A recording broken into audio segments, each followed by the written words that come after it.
کل نفس ذائقة الموت څکلی دی نو بس بیا چې کوم دی ژوند دی څکلی دی مړ نه دی الله اکبر پلار دی مړ نه دی مور دی ولې کونډه ده د خدای بنده ژوندی سړی دی قبر کې بند کړی راوی بسه ستا په شان نورې ښکلې سمپلې به پیدا کی ته پیدا کړی بهترین شی راوړی پلار دی راوباسه د قبر نه مور دی ولې کونډه ده چې ستا غونې ښکلی شی بل راوړي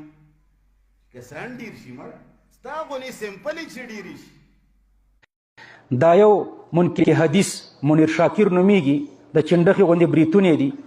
دی وایي چې په قبر کې ژوندی دی نو وایي مور دې ولې کونډه ده په ما یې اعتراض وکړو ما ویلي ما خو د ځان نه دي ویلي دا د حاشیه کې لیکلي که نه ثم یحییکم للسؤال فی القبور بیا را ژوندي کوي تاسو د سوالونو دپاره چېرته هم را ژوندي کوي په قبرونو کې خو دم لیکلي لسو آیتونو کې راغلي اویا احادیثو کې راغلي هر تفسیر لیکلي د دې آیات کریمه لاندې چې یثبت الله الذین آمنوا نو دی خو ډېر ګستاخ دی او ځان ته بدماش هم وایي نو بدماشي وکړه بدماشي داسې وکړه ما ته یې ویلې وایي ته خو دلته د بل ملک سړی او زه به داسې وکړم او داسې به وکړم او بیا وایي چې ګستاخانه ژبه وخوځوله وایي چې پلار دې ژوندی دی زما پلار خو دنیا کې ژوندی دی مور مې هم ژوندی ده خو دې ظالم ته ګوره وایي چې پلار دې ژوندی دی نو مور دې ولې کونډه ده خو پلار دې راوله کور ته چې ستا غوندې بل سمپل وزېږئ ما یادوي ستا غوندې بل سمپل وزېږئ خو پلار دې راوله کور ته نو مور دې ولې کونډه ده ما ورته ویلې ګوره پنجپیریا یو تحقیقي جواب دی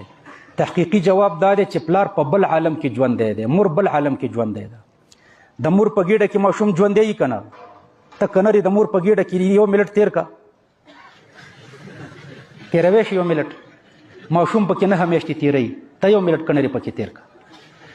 یو منټ نشي تېرولی د مور د ګېډې ژوند جدا دی او د دې دنیا ژوند جدا دی دارنګې د عالم الدنیا ژوند جدا دی او د عالم البرزخ ژوند جدا دی ژوندی دی خو په بل عالم کې لکه ماشوم ژوندی دی په بل عالم کې د مور په ګېډه کې نو ځکه ښځې ته کونډه ویلی کېږي په بل عالم کې ژوندی دی دویم جواب مو یو ګوره واوره جواب ترکي به ترکي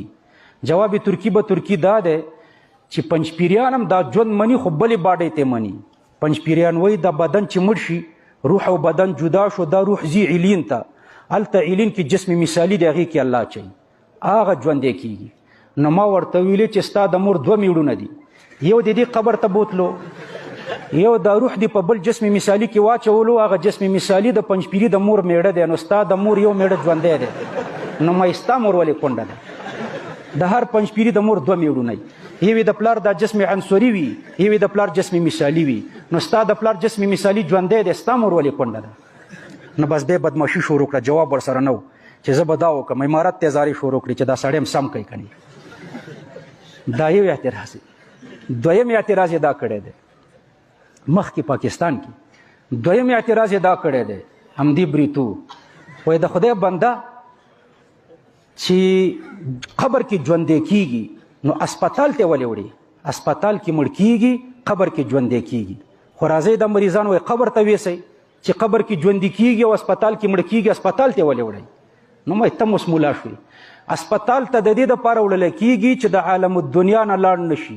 عالم الدنیا کې پاتې شي قبر کې د عالم الدنیا ژوند نه ورکوي الله پاک قبر کې د بل عالم ژوند ورکوي قبر کې د دې عالم ژوند نه دی د کوم عالم ژوند دی د عالم البرزخ د بل عالم ژوند دی پوه شوئ یو بل پنجپیری دی داسې په وزن تقریر کوي جمشید نومیږي جمشید دی که څه شی دی وایي زه بټخیله کې ناست وم چای مې څکلو مړي وایي په موټرسایکلو سپاره داسې تېرېده ریشخند وهي دې مسالې پورې نو یعنې تاسو خو مړي ته ژوندي وایي په موټرسایکلو ګرځېده په موټرسایکلو نه ګرځي هغه په بل عالم کې ژوندي دي ولکن لا تشعرون د هغوی په ژوند ته نه پوهېږي چې په موټرسایکل یې وګوري چې روان په بل عالم کې ژوندي دي مړي ورته ولې وایي